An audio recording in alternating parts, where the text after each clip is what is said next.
Okay, everything ready? Not just yet. Okay, Should be good now. okay. Good afternoon, everyone, and welcome to the City of Henderson Commission Special Called Work Session for Tuesday, December 15th, 2020. Roll call, please. Commissioner Royster. Here. Commissioner Staton. Here. Commissioner Vowell. Here. Commissioner Bug. Here. Mayor Austin. Here. We have one item on our agenda for this work session, and that is an update and review of Fire Station number 1 and number 2 replacement projects. And Buzzy, I'll turn it over to you, and you can start that process. Okay, thank you, Mayor. We have our committee members here with us today. Of course, everyone knows Dylan Ward. To his right, we have Chief Scott Foreman and Lieutenant Jeff Crafton. Welcome. We've been very fortunate to be able to work together and get to this point, working with our architect firm, KZF. And what I'd like to do at this point in time is turn it over to Dylan. And Dylan, if you don't care, let's discuss what the proposed agenda is for today and go from there. Is this mic, I guess, work? Get that one right there. You don't have to have it close to you, Okay. right there. Perfect. All right, I'll take this off so you can hear me. Thanks, Buzzy. So we started back in, I guess, the end of last calendar year and went through a lengthy process of interviewing architecture firms, engineering firms to find someone to help us with the design of 1, possibly 2 fire stations. And after that process, KZF, which is who we ultimately chose, really stood out to us. They had about as much fire station design experience as all the other fire station, or all the other applicants combined, with the exception of one other. So they are very highly qualified. And going through the process, I know Jeff and Scott probably already realize this, but designing a fire station is much different than designing any other facilities. There's a lot of research and a lot of information geared towards protecting firefighters from cancer, carcinogens and coming back from fires and stuff. And so it was very clear in talking with them that they knew what they were talking about. They knew the emerging trends, and we felt like they were the best choice to design a facility that would keep our first responders safe, not only while they're working, but for years to come as we worry about carcinogens. And so basically the purpose of this presentation tonight is we selected them back, I guess, either at the end of last year or the beginning of this year, right before COVID started. We had signed a contract agreement with them. We had issued them a task order, and basically right when they were about to start, COVID happened. We were unsure of how we were going to come out of the city, and so we had to put a pause basically on their work before they ever got started. Fast forward to the summer, we were able to go ahead and give them the green light to go, and so our initial scope of work was really involved 2 or 3 main components, and that's what they're here to present on tonight. The first part in relation to Station 1, which is to be housed at the IBT facility. We wanted for them to take a look at the existing building. As you all know, we already tore down the IBT church itself, but we still have what we are calling the 3-story education building remaining. And so we wanted them to take a look at that building from a programming, structural, and an emergency, facility, and see if that was a facility that we needed to either keep or if it was more economical to actually tear it down and just use the site. And so that's the first thing that they're going to present on. The next step that we had them do was, as part of that Station 1 research, we had them come up with a program for Station 1, which is basically everything that the fire chief and his department thinks that we need in Station 1. And they did that for Station 1. They're going to talk a little bit about that, but primarily they're going to focus on their programming for Station 2, which is basically all the areas, all the rooms, everything we would need in Station 2, and where that puts us square foot wise, where that puts us kind of budget wise, and also they're going to present some different ideas for the veneer, the exterior of the building. And then following this work session, we'll have executive session later to discuss some potential properties. So that's kind of where we're going today. Good.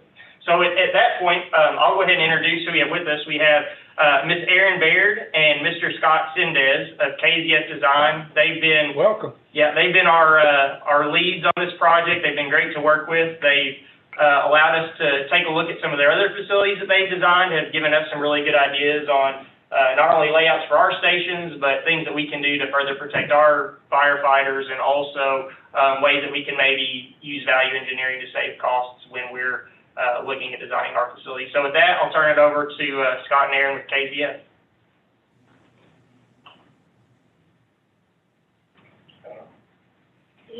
You're muted.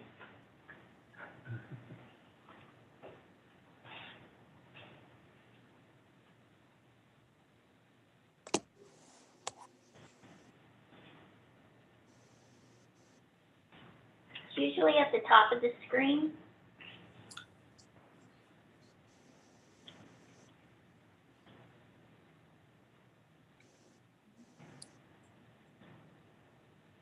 Marie, were you talking to me? No, I was talking to Miss Baird. All right, third try? There we Got go. There you go. Thanks, Aaron. Yes. All right. Third time's the charm. All right, I think we got to figure it out. There you go. So, all right. Again, I'm Erin Baird. Thank you guys for having us this afternoon. And again, Scott Sendez is here with me.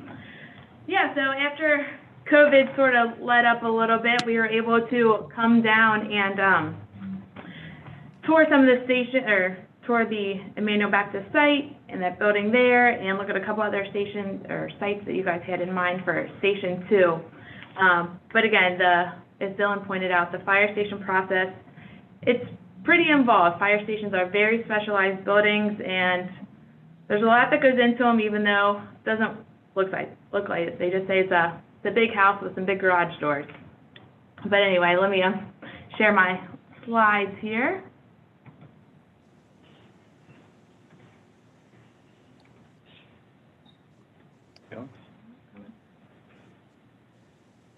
There you go. Just hit from slide. Can everybody see the slides? There we go. Yes. Yes. Great. Yes. So yeah, the first part of our contract with the City of Henderson was to do some feasibility studies, and started here at the Emmanuel Baptist Temple site. It's a large building, and it is a structurally sound building, but that doesn't always mean it's the right fit for a fire station. We had our structural engineer come out and look at it, and while it looks great, could be used as something else, it's not up to fire station and essential facility standards. So structurally, there are some concerns that we would have to do the required testing. We would have to get an engineer in there, take samples of the existing construction, run analysis reports. There's be a lot that would need to be done to look at this building and see if it could be reused for a fire station just from the structural point of view. The second thing that we looked at was programming and the configuration needs of the fire station. Like Dylan said, we started programming Fire Station 1, and we're right about 23 to 25,000 square feet right now. We haven't fully vetted that. Again, our concern or main focus was a little bit more on Station 2. But programming and configuration-wise, if you were to reuse the Emmanuel Baptist 3-story education building, it probably has enough square footage, but its configuration isn't right for a fire station. It's long, narrow. The interior walls would probably all need to be taken down and reconfigured. The biggest part is, where would you park the trucks? We need an apparatus bay. The apparatus bay would be about 9,000 square feet, and it has a clear story height of 18 feet on the inside. That's a minimum. So you can't really just punch a hole into the side of this building very easily to create that. How would it connect? How would you connect your bays into this building? So again, it just was not quite the best fit from the layout standpoint. And then the other piece is just the age of the MEP systems, mechanical, engineering, HVAC, all that good sort of stuff. It's just old. And again, to bring it up to today's standards, and there are requirements for essential facilities on the MEP side of things as well, we'd really need to gut that entire building and start new. So when you look at that and you add up what it would cost to continue our analysis of the building and perform the required tests and upsize it to an essential facility standard, we didn't see the value of the building as it stands. Our recommendation would be probably to look at tearing it down and starting over. And again, you can build then the fire station that is efficient, works well on the site, and will last for 50 to 70 years as it should.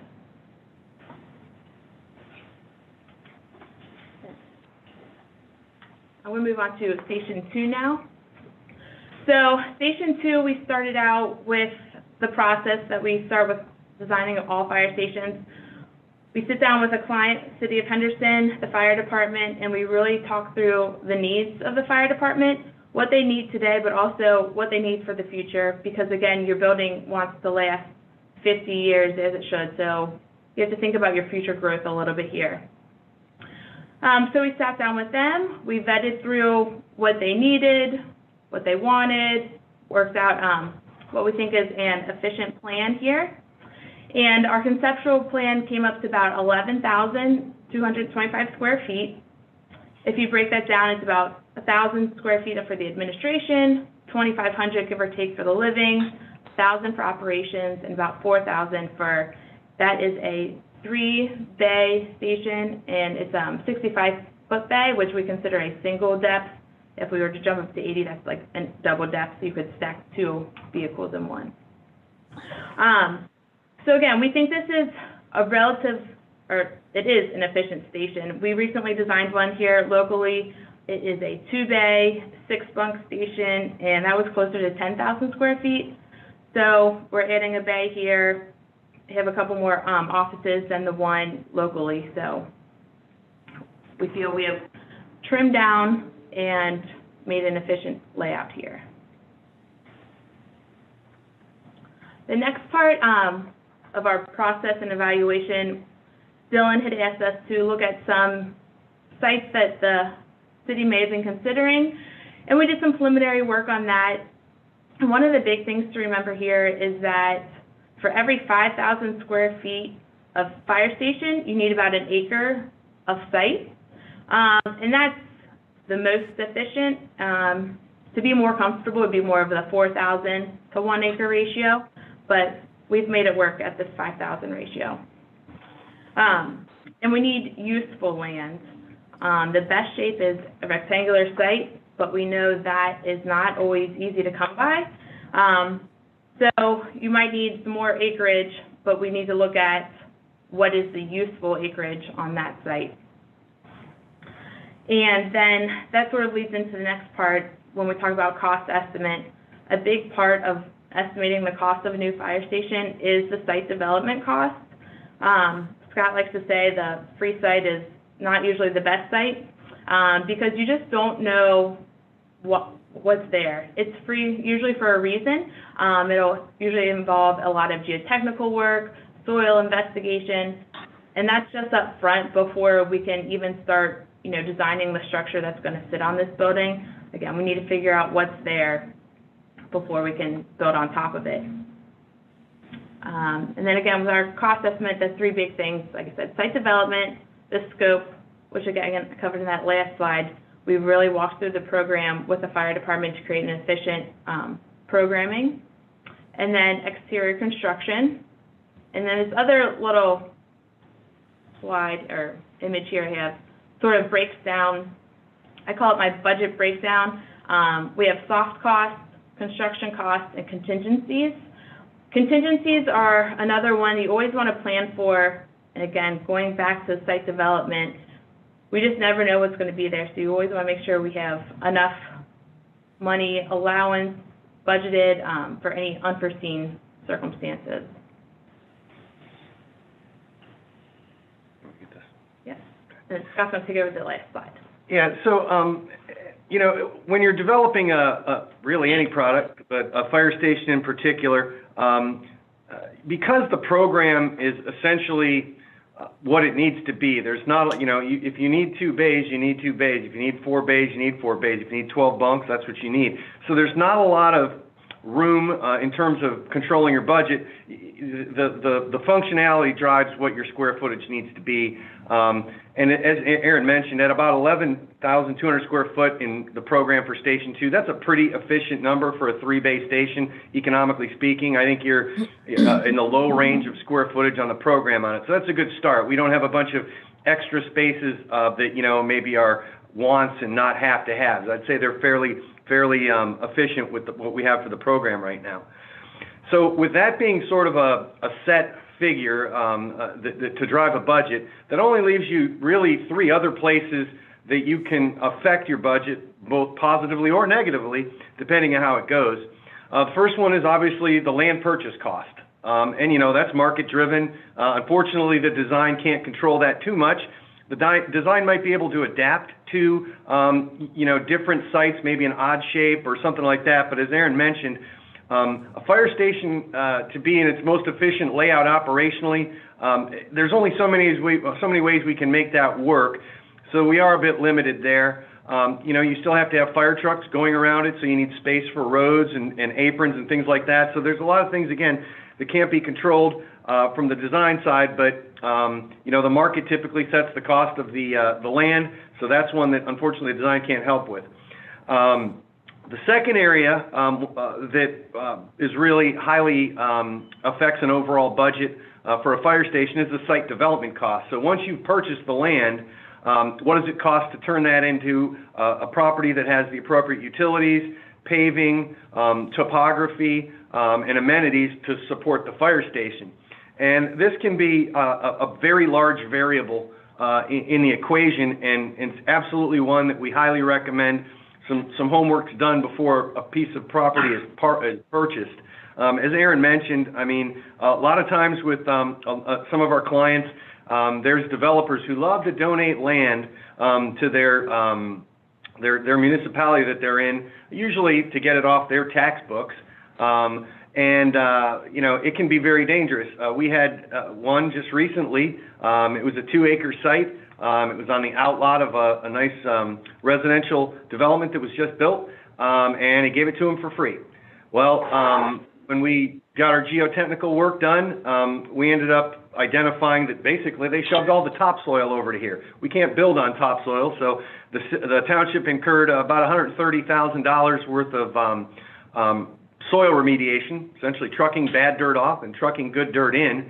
And again, it's, you know, they didn't pay anything for the site, but it certainly wasn't a zero cost because there was, you know, things they had to do to keep it improved. So making sure you're aware of what you're getting into on purchased property is highly important. The other piece is, as Aaron touched on too, is usable area.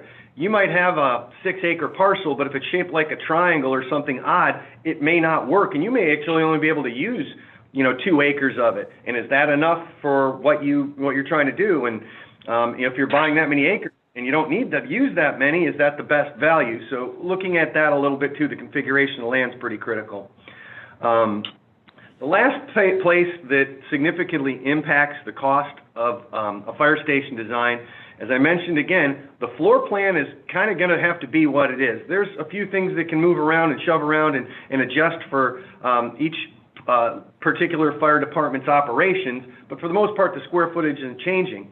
So that essentially leaves you with the shell of the building, you know, the exterior walls. And, you know, that's where you can make some impact on where you fall in the range of costs for construction for these, because you'll hear a lot of numbers thrown out about, oh, a fire station costs this much a square foot or that much a square foot. There's a couple things we usually like to do when we talk about square foot costs.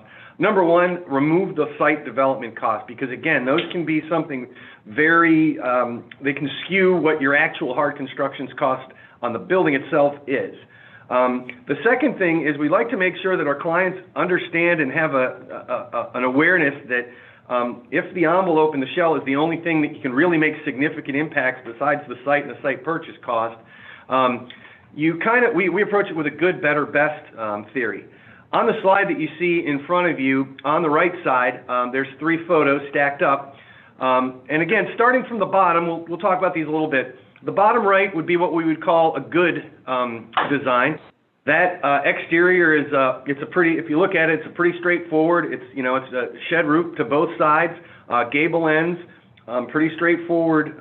It's metal siding with shingled roofs, operable windows, and again, really the only thing they, you know, kind of did there to enhance it a little bit was at the bottom of the left side of the building, they changed colors of the metal siding to create a look, to have a base. But I mean, essentially, that's a pre-engineered metal building, you know, that's completed, and that's going to be, you know, it's good, it works, does fine. You know, it's probably a 30-year building, 35-year building, certainly not something that you'd consider a 50 or a 70-year building. But again, it's on the lower end of the cost spectrum per square foot in designing a station. The middle one on the right is sort of we call that the better concept.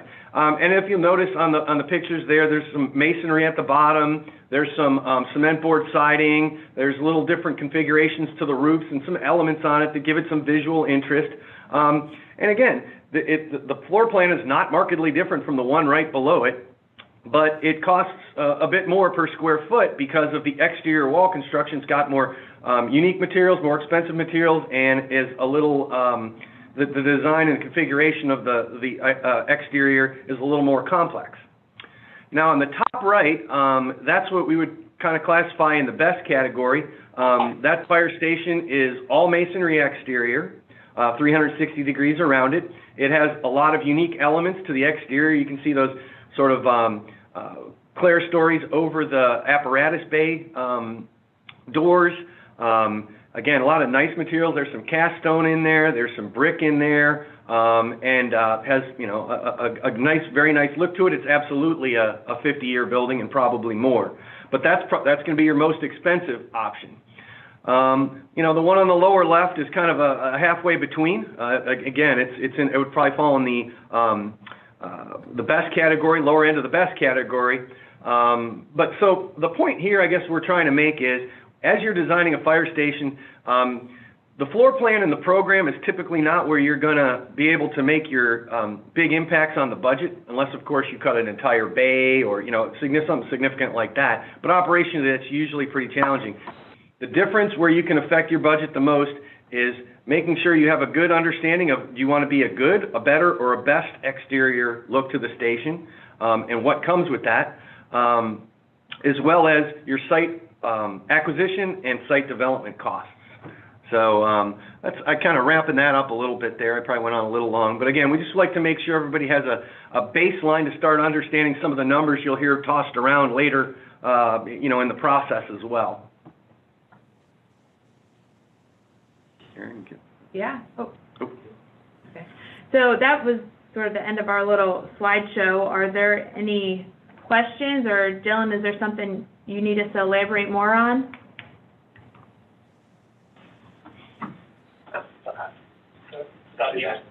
Yeah, I don't. I mean, unless anybody else has any other questions that they want to have addressed.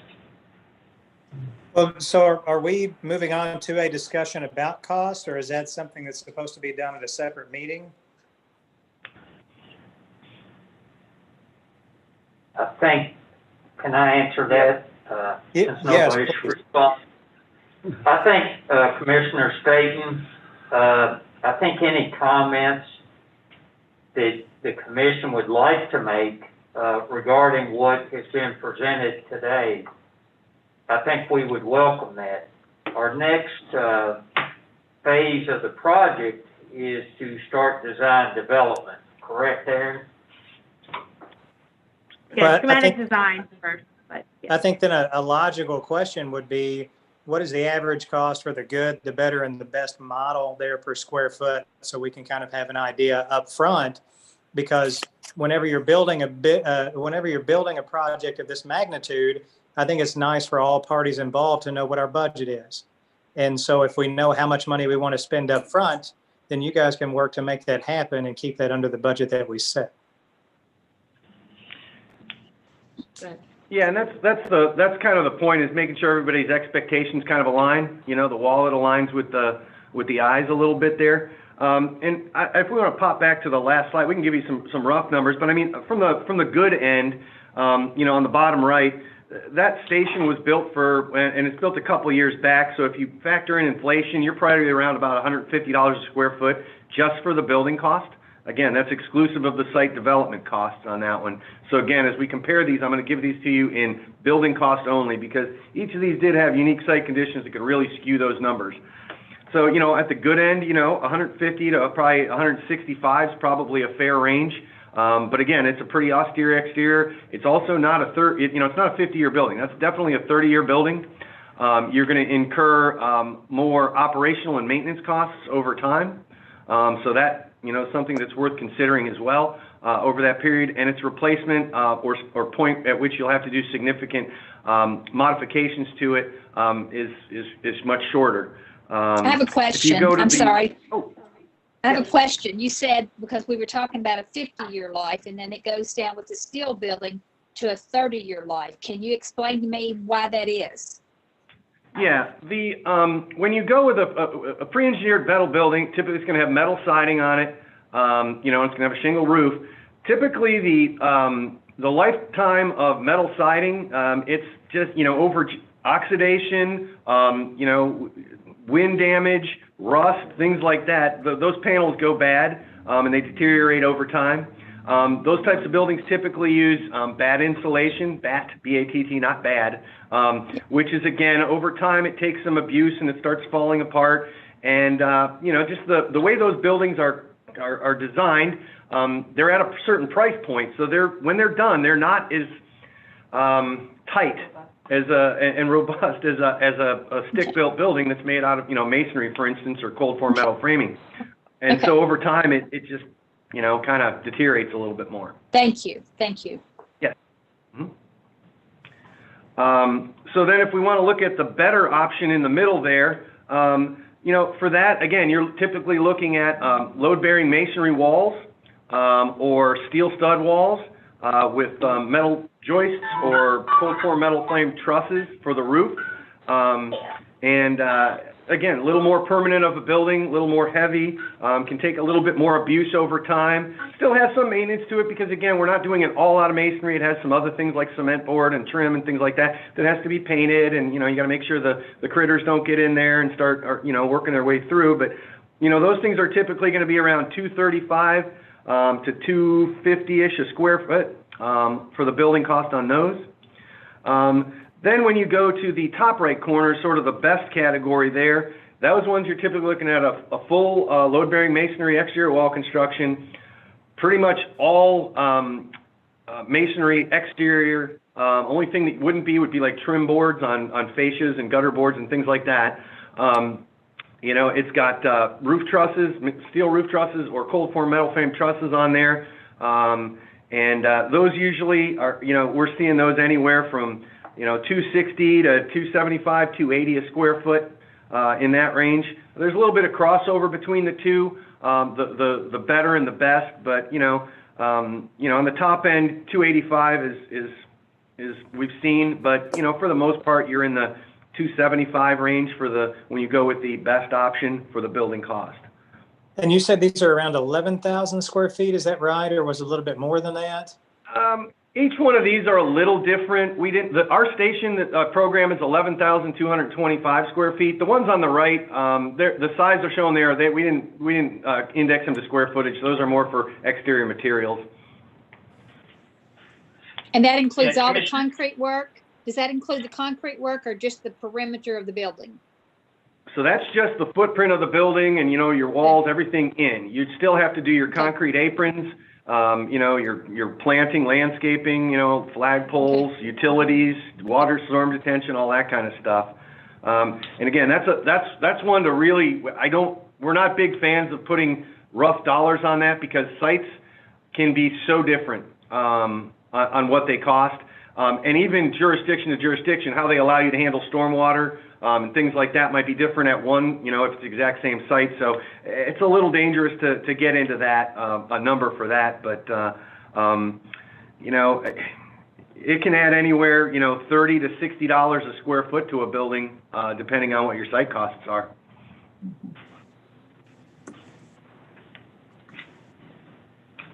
Okay, Dylan, do you have anything else you want to add at this time? No, the only thing I'll add, Commissioner Staton, is that's a good question, and I'm sure you're probably doing the math as well. But the 11,225, we've talked about it, and that is where we're at currently with the square feet. There are a couple factors of safety, I'll call them, for like circulation and that sort of thing that are added in. We may be able to reduce that slightly, but with the three different envelopes that he's kind of presented, we're looking at anywhere of a cost from, you know, below $2 million to $3 million on the very upper end for the absolute best looking facility. So I think originally when we had talked about this, at least internally between our committee, we kind of had that, you know, $3 million range in mind, total project cost. And so, you know, if you kind of look at the middle of the road building and you look at the cost that we'll still have to get into with the actual site development and the purchase of the property, I definitely think we're in that ballpark without having gone any further in design than the programming at this point. And I think that's why our conversation here in a little bit concerning properties is going to be so important, because as KZF Design pointed out, there's some properties that you can get at very, very good prices, but if it's in the floodplain and you have to spend all kinds of money to get it into a place where you can build, it doesn't really matter. So that's kind of why I think we haven't put really a hard cost estimate together yet, is because until we actually narrow down a site, we won't have a great idea of the actual cost. But I think at least at this point, I'd say we're tracking okay based on our conversations internally, and then also with KZF for Station 2. On Station 1, Dylan, do we have an estimate for the demo on IBT? We do. Now, this cost estimate is probably now 2 years old. At the time, it was around $300 to $350, but that was 2 years ago. Now, one other thing I'd like to add, as far as the appearance of the building, if you have an opinion or care to comment, just email Dylan and let him know your thoughts as we begin our journey into the next phase of design.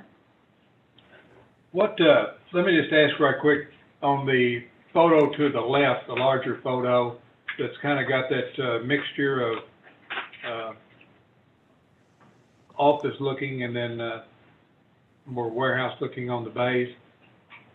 What's the square foot cost usually on something like that?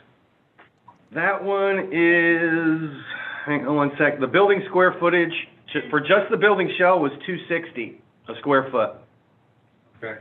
The site cost was, oh, go ahead, sorry. So it's up there with the best?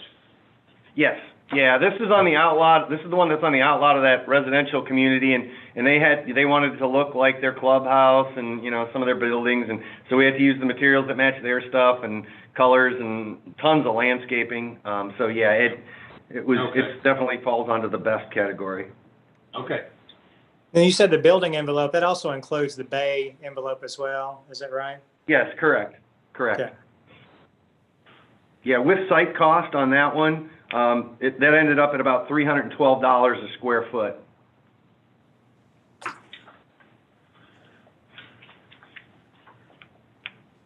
Okay. Thank you. Any further questions, Dylan? I don't, unless anybody else or Scott or Jeff have anything they want to add. Okay. A nice presentation, and we thank you for that. So are we finished with that part of the presentation? Yes, sir. Any final questions before we allow those folks to get back to their business? Seems to be none, so I think we're good. Thanks for the presentation and all of the information that you provide along with that. We appreciate it. Thank you for allowing us to share it with you. Have a good day. Have a good one. All right. Thanks, Thank Dr. So I think what we're going from here is, I think that's kind of what's being considered. And I think the next part we'll get into will be property, but we're going to do that in executive session. Is that correct? So is there any other business for this work session? Dylan, do you have anything? No, sir. Buzzy? No, sir. Okay, I think we're finished with the work session unless someone has something else they want to bring forward. Last call. Okay, so is there a motion to adjourn the work session? I moved. Is there a second, please? Second. We have a motion and a second. Roll call, please. Commissioner Royster, Commissioner Staton, Aye. Commissioner Vowles, Aye. Commissioner Bug, Aye. Mayor Austin. Now, we have, next on our agenda, we're moving into the regularly scheduled Okay.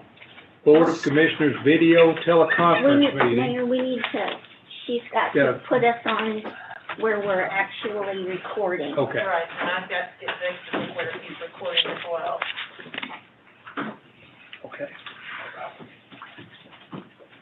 Tell us when you're ready.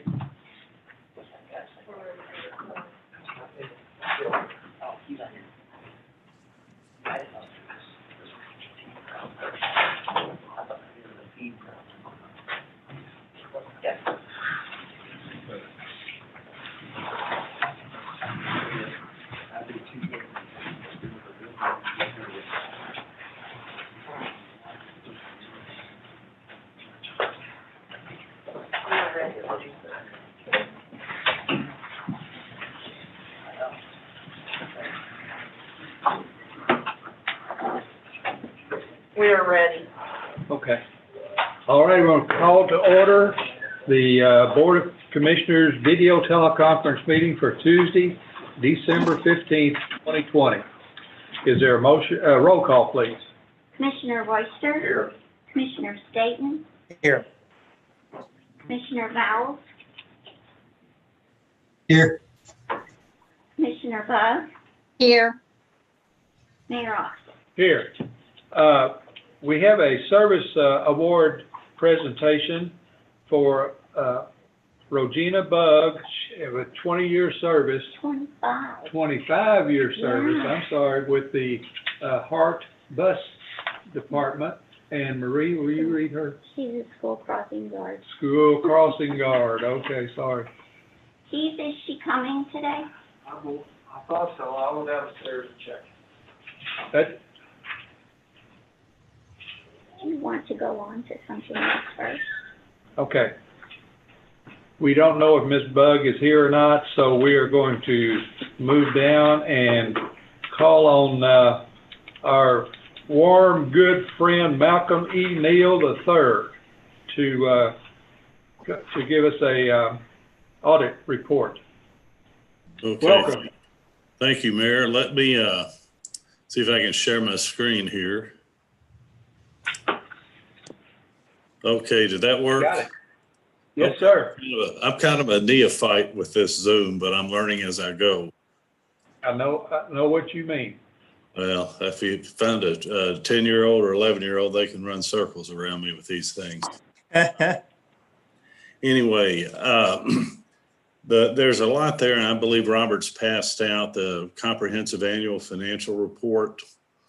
And Yes.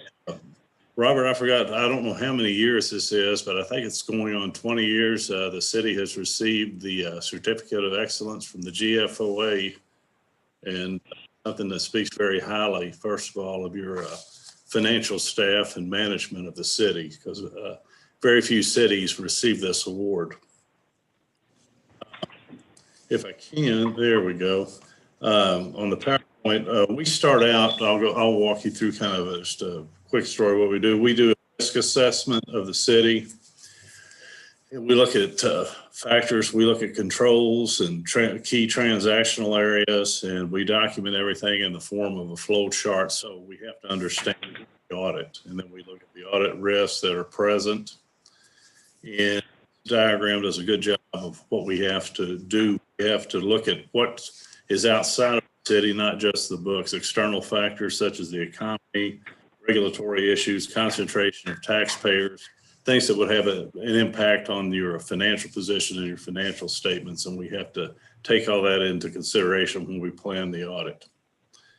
We start out with our risk assessment. We look at the control environment, which consists of management, elected officials, and your attitude towards policies, procedures, and controls. And we evaluate your control activities, which is your procedures and policies. And we evaluate the quality of the information you're provided periodically throughout the year. The big thing we look at is the monitoring, how well transactions are reviewed, approved, monitored, because without monitoring, that's a big chunk of this. Everything can go south relatively quickly. And the monitoring within the city is strong as far as the review of supervisory personnel and elected officials over material transactions.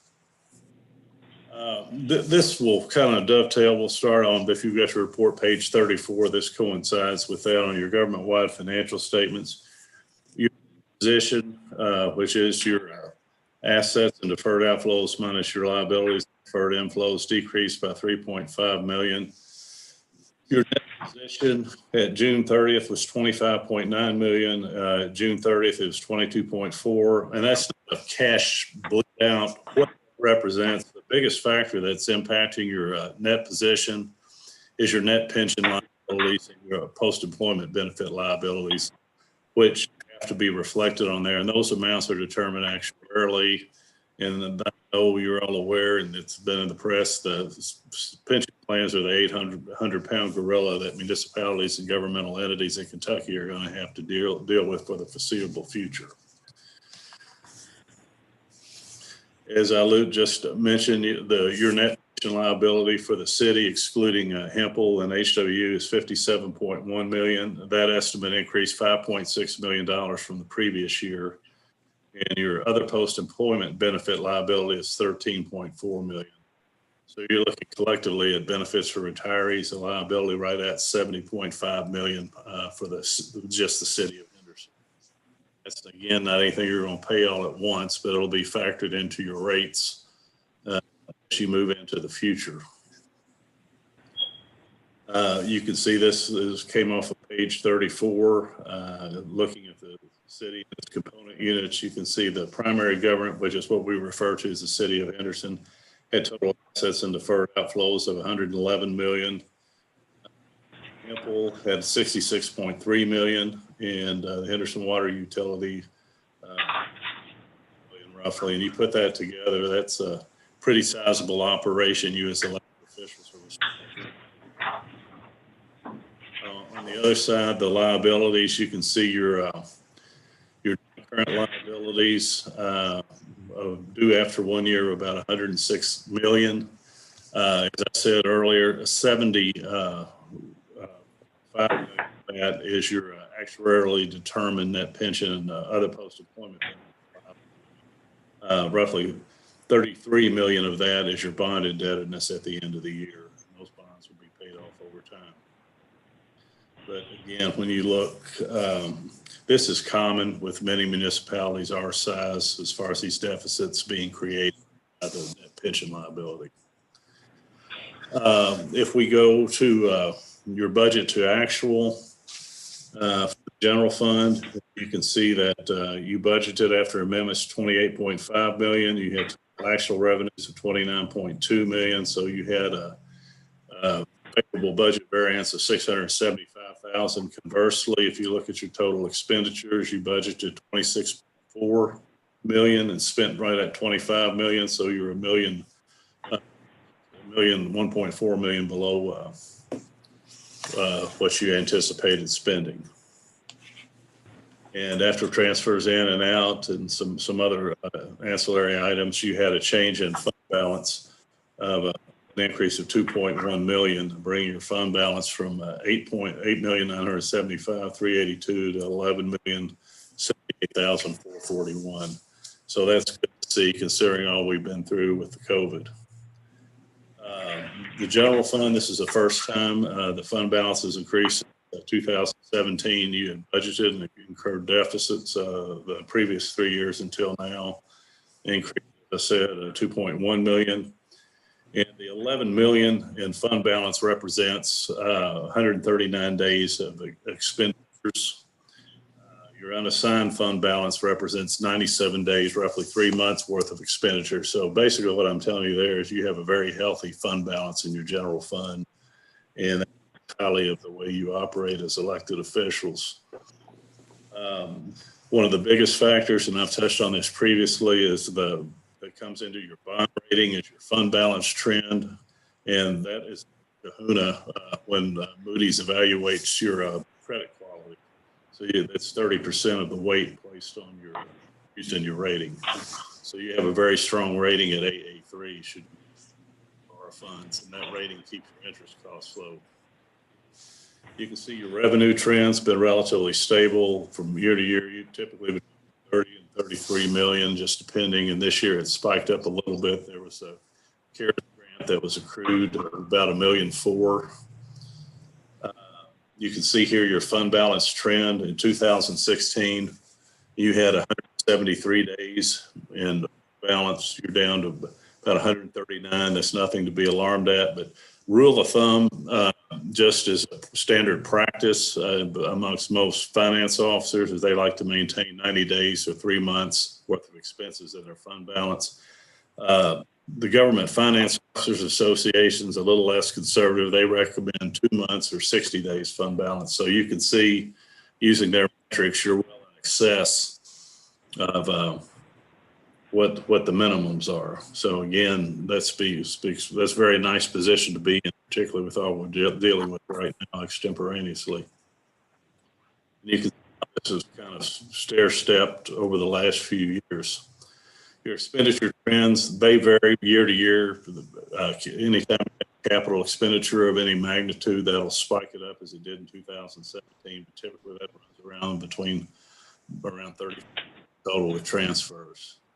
Public safety, you've been very conservative. This is the largest. Fire and police are your largest cost in any general fund or municipality, and you can see those costs have not gone up exponentially like in some municipalities. They've been gone up kind of in a stair step, relatively incrementally, and again, they were in the budget. One thing good to see is your health claims trend. That's something all fighting in business and municipalities. That's another big cost as far as benefits go. And you can see that from 2019, last year, you had probably one of the worst claims experience years. And you've been self-funded at $7.6 million. For 2020, that dropped down to $6.6 million. So it's roughly $1 million less than it was in the previous year. Your sources of revenue, you can see that taxes make up 68%. Intergovernmental 16, and then other ancillary amounts which come in, but right there between your intergovernmental grants and things and taxes, that's right at 84% of your budget. Your tax revenue source is broken down. You can see the payroll and net profits, 34%, your property taxes are 36% of your tax revenue, with insurance tax 26%, and your franchise and bank taxes roughly 4% there. So the proprietary funds which are in there, they're very healthy. You can see that the gas fund has total assets and deferred outflows of $9.8 million as of June 30th, 2020, with about $0.2 million of that being in liquid assets. Sanitation fund has roughly $5.3 million in assets, with about $4 million in liquidity, with about $3.2 million in investments which are designated solely to fund the landfill closure and post-closure that you'll be experiencing here when you terminate landfill operations. On the other side, with the liabilities, you'll notice that the net pension liabilities are for these funds, roughly collectively $4.5 million in there. And your biggest liability, there's no borrowed funds, is in the sanitation fund. It's a $4.2 million, which is an engineering estimate based on what it's going to cost to close and cap the landfill, and then monitor it of what's called post-closure cost over the next few years. And there's a footnote that explains that. But all in all, those funds are in pretty good financial shape. The thing with the sanitation fund that throws it into a deficit net position is the landfill liability. And again, with your net pension liability, that liability will probably roughly about $3 million will be incurred when you close the landfill. and the remainder $1.2 million will be incurred over a 40-year period. So that's not anything we're going to have to fully fund or come up with out of, since you've got about 75% of that funded, as I'll show later. Gas sales were, and sanitation fund total had $15.6 million in sales, $14.7 million in operating expense for $831,000 income from operations. After transfer out, there's a decrease in that position of $502,000 between both funds. $581,000 of that decrease for the gas fund, with the sanitation having a positive $79,000. And there's a restatement at the bottom. Robert elected to allocate part of the net pension liability to the gas fund and sanitation funds this year for the GASB 6875 liabilities. And you can see the gas fund is, when I was talking to Buzzy and Robert, they said a cold winter would be very beneficial.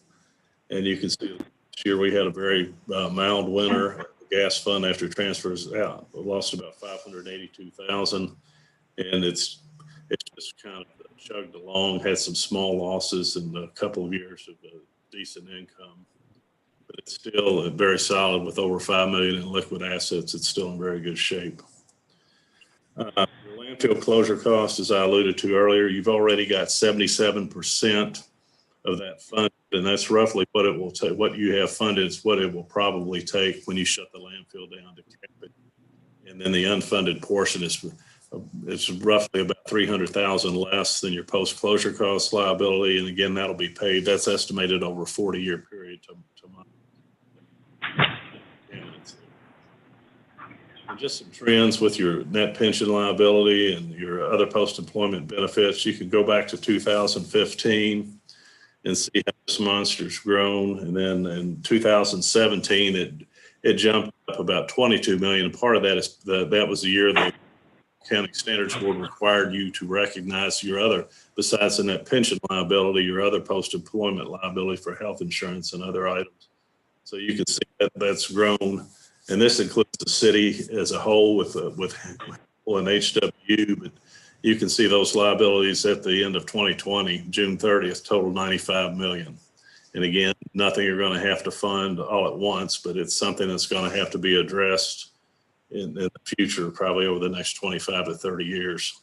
And that'll be one of the challenges I think every municipality in the state will be facing. Are there any questions at this point? I've kind of covered a lot of information.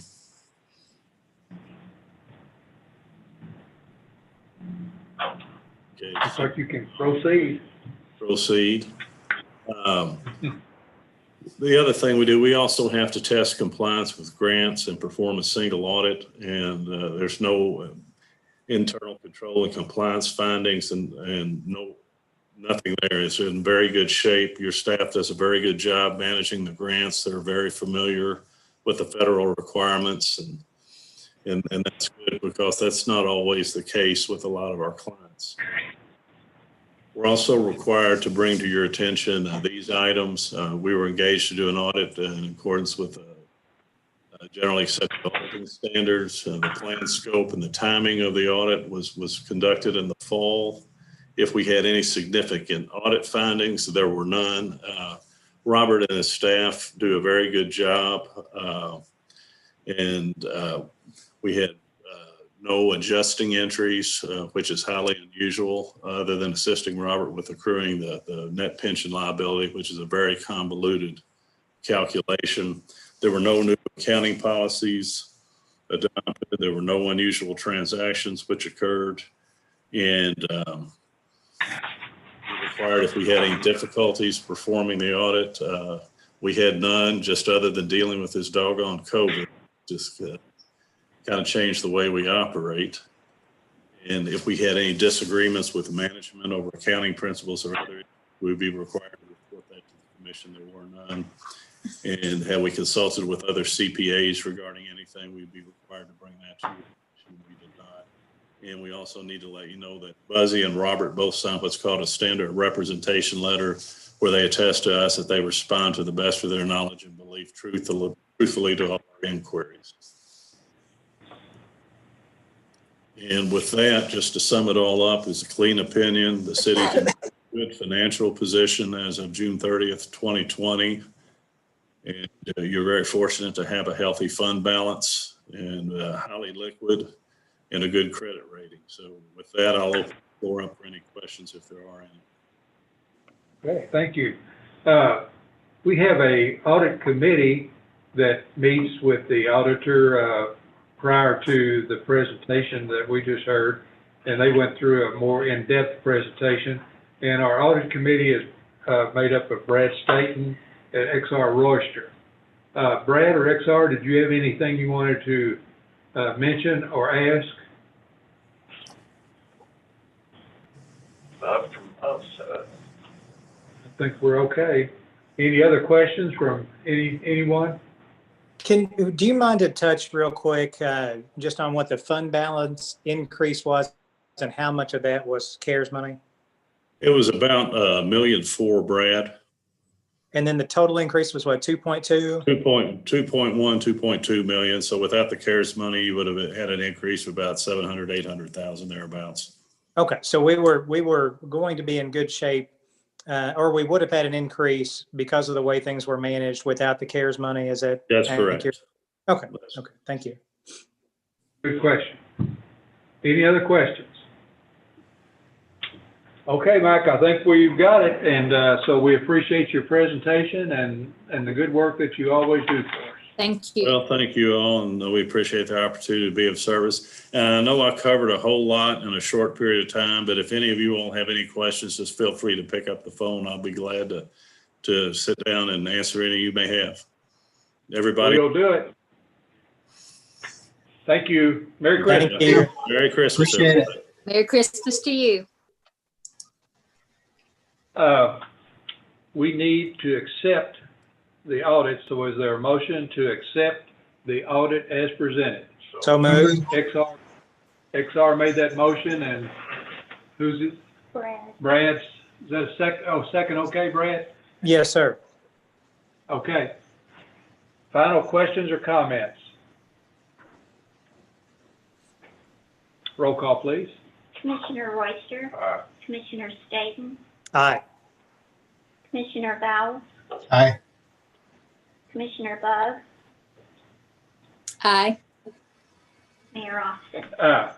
And I'll mention again, just briefly, that the City of Henderson achieved the Certificate of Achievement for Excellence in Financial Reporting and the popular Annual Financing Reporting Award for fiscal year 2019. And thanks to all of our accounting and finance staff for their great work that brings that about. Thank you very much. Great job. And Regina Bug has joined us, and so Gina, if you would meet me up right at the front table here, and Marie. Okay. Regina Bug was employed on December 11th, 1995 at Henderson Police Department as a school crossing guard. She was recently assigned to crossing guard duties at North Middle School, but she has directed traffic in front of the high school for many, many years, making sure everyone arrived and departed safely. She is definitely known for her holiday spirit for most all holidays during the school year, dressing up for St. Patrick's Day, Halloween, and of course, Christmas. Regina has helped with traffic detail at the annual Christmas parade throughout many years as well. We're happy to have you with us today to thank you for your hard work and dedication to the city with the presentation of this 25-year service pin. On behalf of the entire commission, I want to thank you for your work and congratulate you and present you with your 25-year pin. Well, thank you. Thank you. Appreciate it. Okay. Appreciate it.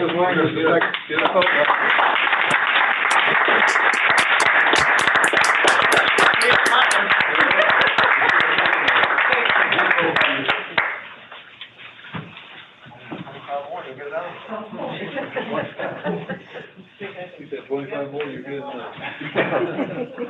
You get a plaque at 25 more.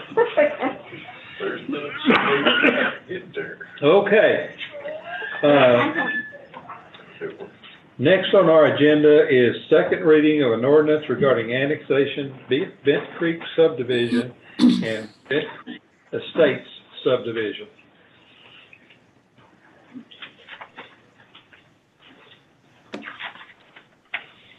Let's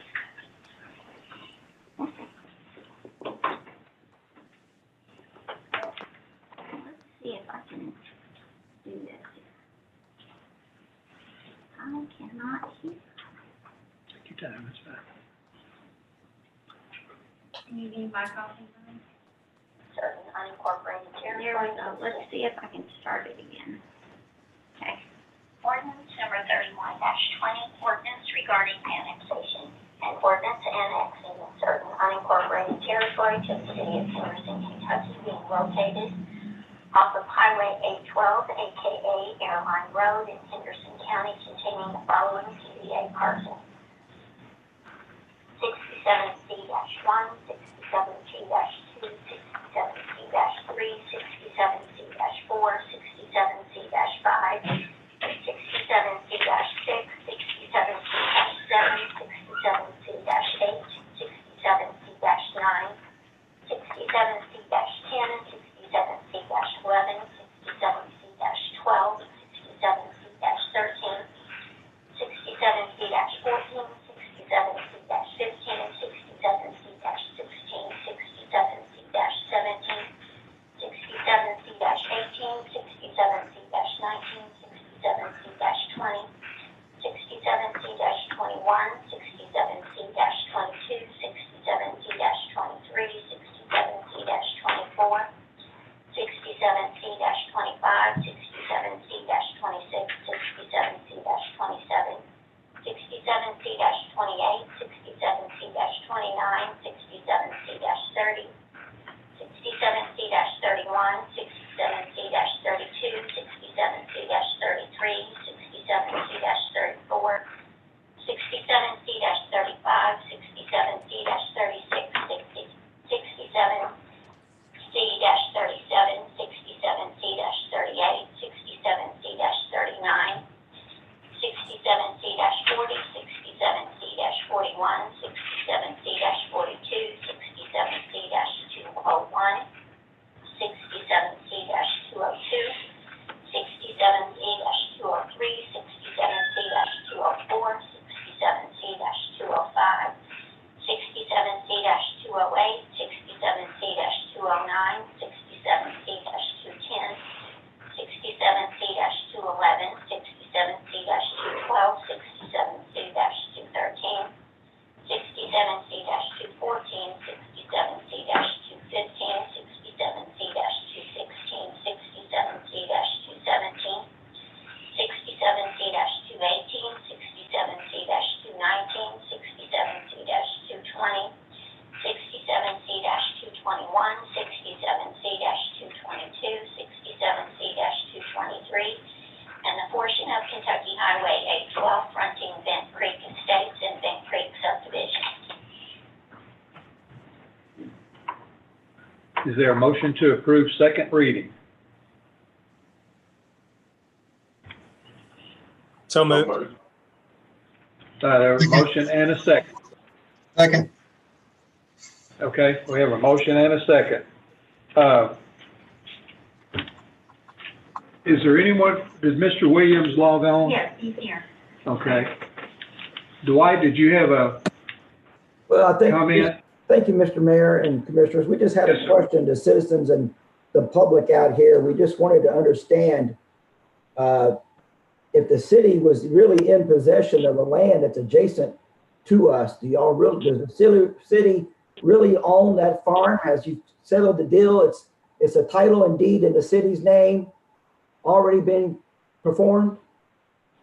Yes, Dwight, it closed on December 4th of this year. However, as I explained to you previously, it doesn't matter. That property was brought in through annexation, but yes, the city owns it. The deed was filed last week, but the property was closed on December 4th, 2020. So now the city is the owner of that property. That was our question because we knew the annexation was predicated on all the rules that you were adjacent. We're just curious, did you really own the property yet? But before December is good. I appreciate it. Thank you.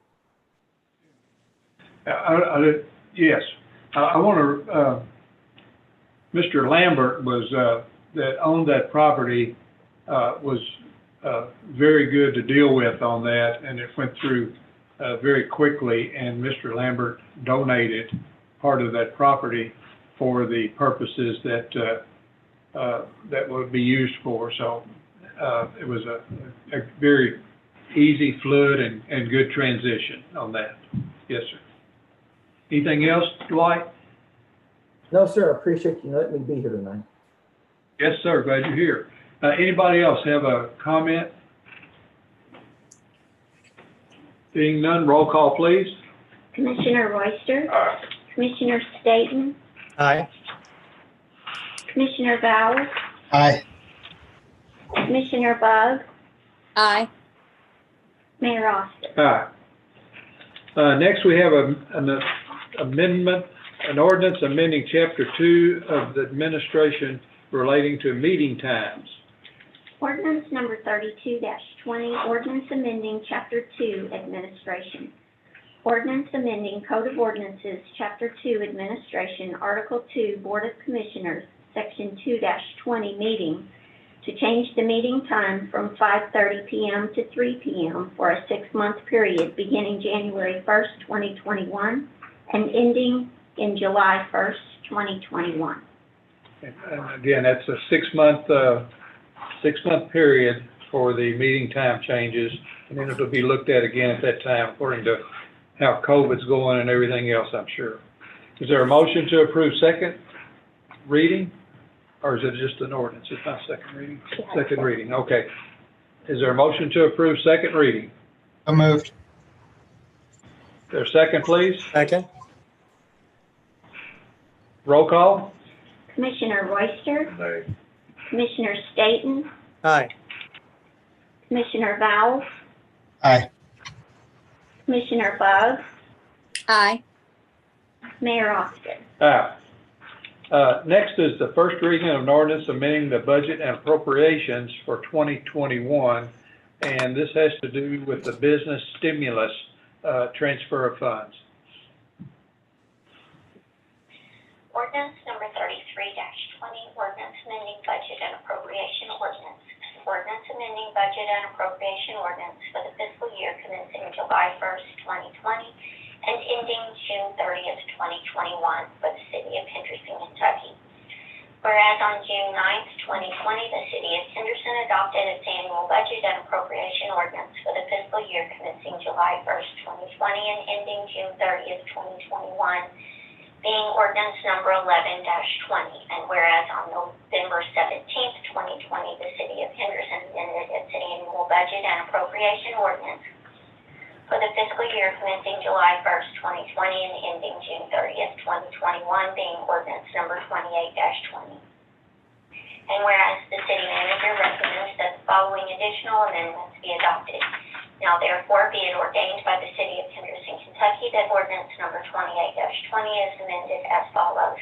Number 1, general fund, administration, $2,760,380, finance, $2,430,250, fire, $7,592,150, Parks and Recreation, $1,635,380, police, $8,131,040, Public Works, $2,588,250, Information Technology, $872,570, other $1,912,980, transfers $5,110,000, total $33,033,000. Number 2, there is hereby appropriated from the general and special fund accounts of the city of Henderson and allocated to the various funds of the city the following amounts. General fund expenditure total $27,923,000. Transfer to PWI $1,133,000. Transfer to mass transit $331,000. Transfer to construction fund $1,132,000. Transfer to emergency communications $500,000. Transfer to police and fire pension $378,000. Transfer to civil service pension $80,000. Transfer to cemetery, $236,000.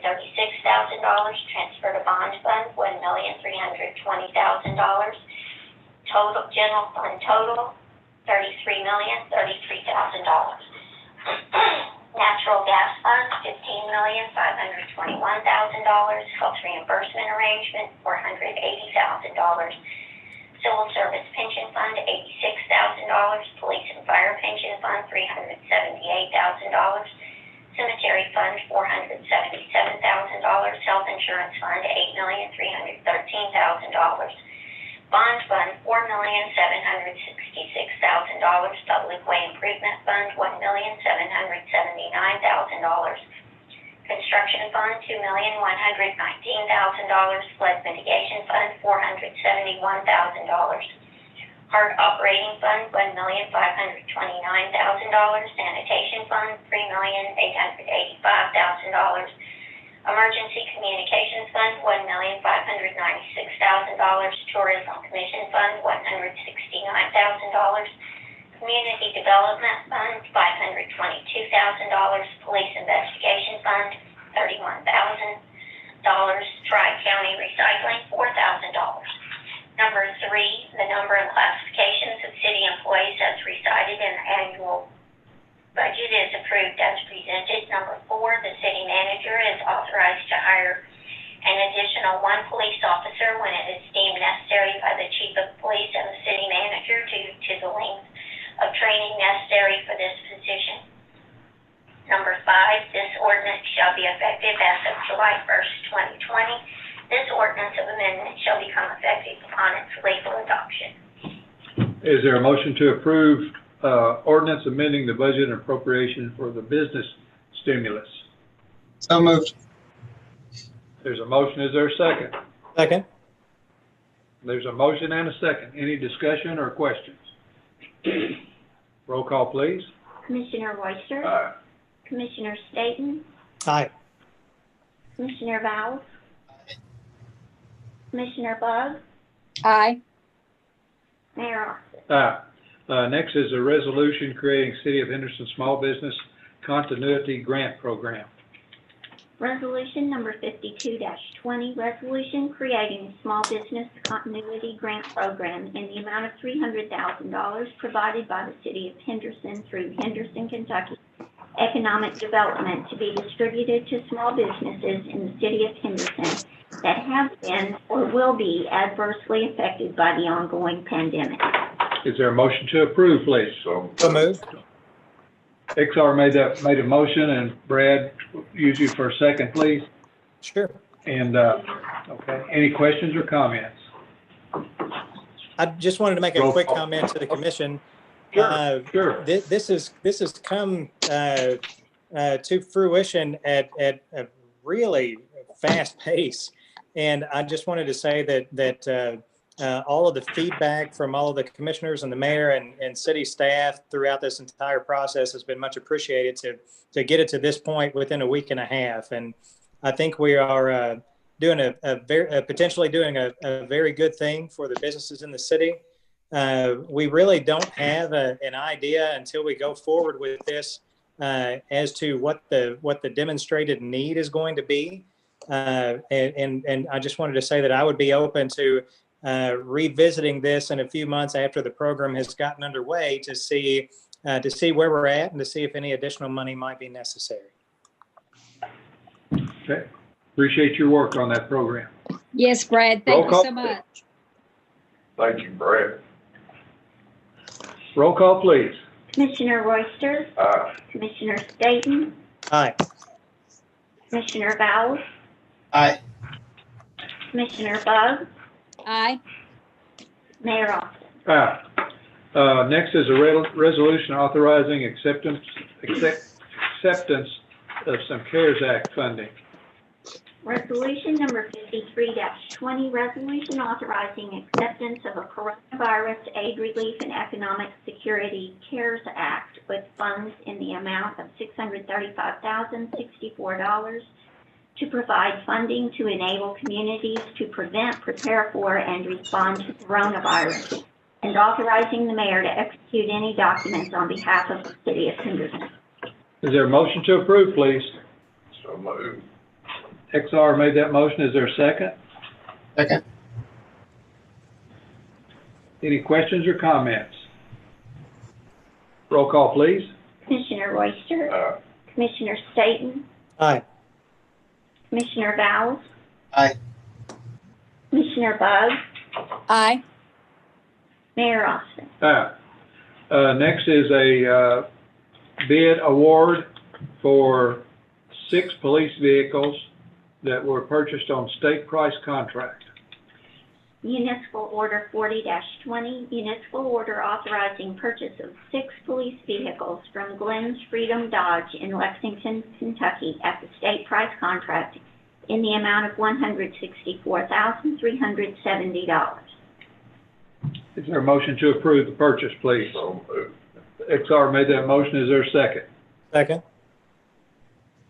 Any questions or comments? Roll call, please. Commissioner Royster? Commissioner Staton? Aye. Commissioner Vowles? Aye. Commissioner Buggs? Aye. Mayor Austin? I think we got a Ford Cruiser and a Chevrolet Impala that is going to be happy to meet their maker, I think. You got some Crown Vic. Yeah, Crown Vic, that's what it was, yeah. Okay, rezoning of 1109 North Adams and 1110 Rivers Edge. Mayor, as you know, the the way that the city of Henderson has it set up is that rezones become permanent after 21 days after the planning commission recommends a rezone. And in this case, they recommended rezoning 1109 North Adams Street and 1110 Rivers Edge. And so you all, the city commission does have the right to take those rezones and have a full hearing with them here. And so we put that in your agenda packet in case anyone wants to do that before the 21 days is up. Okay. The 21 days is counting. If anybody wants to take another look at that, they need to let Dawn know, please. It's Christmas Eve is the deadline. Christmas Eve is the deadline. And Dawn, give us a update on the electronic signs for the Gateway District, please. As you all may remember, we brought you Green River Valley Credit Union in the Gateway Zone had requested that we look at changing animated signs and to allow them in the Gateway Zone. And you all did that. You all changed ordinance 33.14 to allow animated signs with the animated portion of the sign being no larger than 4 feet in height and 6 feet wide, and so that's 24 square feet. They have approached us again and said that a standard animated sign is 3 by 8, which is still 24 square feet, but that would be an easier way of doing that. So what we thought we would ask you all is, would you all want to change that ordinance to just say 24, no larger than 24 square feet? I think that's a good idea. Does anybody have a problem with that? If not, I need a motion to send it to planning. Okay. We need a motion to send that to planning for, to make that addition. Motion, please. So moved. XR made that motion. Is there a second? Second. Okay. Questions or comments? Roll call, please. Commissioner Royster? Commissioner Staton? Nay. Commissioner Vowles? Aye. Commissioner Buggs? Aye. Mayor Austin? All right. Next, I have a reminder for you that we are meeting again tomorrow at 3 o'clock, same time, same station, and we'll have 3 things on the agenda, or 3 categories on the agenda: a second read, a resolution, and a bid and a contract to look at. And so, 3 o'clock, be there or be squared. Y'all are already square. I see you up there now. You're on the screen. Y'all are all square. Yeah. Now, is there anything else to come before the commission? Dawn, Buzzy, anything you know of? We have a need to go into executive session. Is there a motion, please? I move that the commission go into executive session pursuant to KRS 61.810, paragraph 1, subsection B, for the purpose of the deliberation on purchase property located in the area of 351 East Narrowline Road. Is there a second, please? Second. Commissioner Valens, I think was the second on that. All in favor, aye? Aye. Aye. Aye. Any opposed? Aye. Okay, we are going into executive session. Okay, you have to give us just a little Sure, while. that's fine. You let us know. Okay, are you going to come back? No, No? All right, then I'm gonna go ahead. we're going to come back to and stop the adjourn. recording. That's all. We're gonna come back.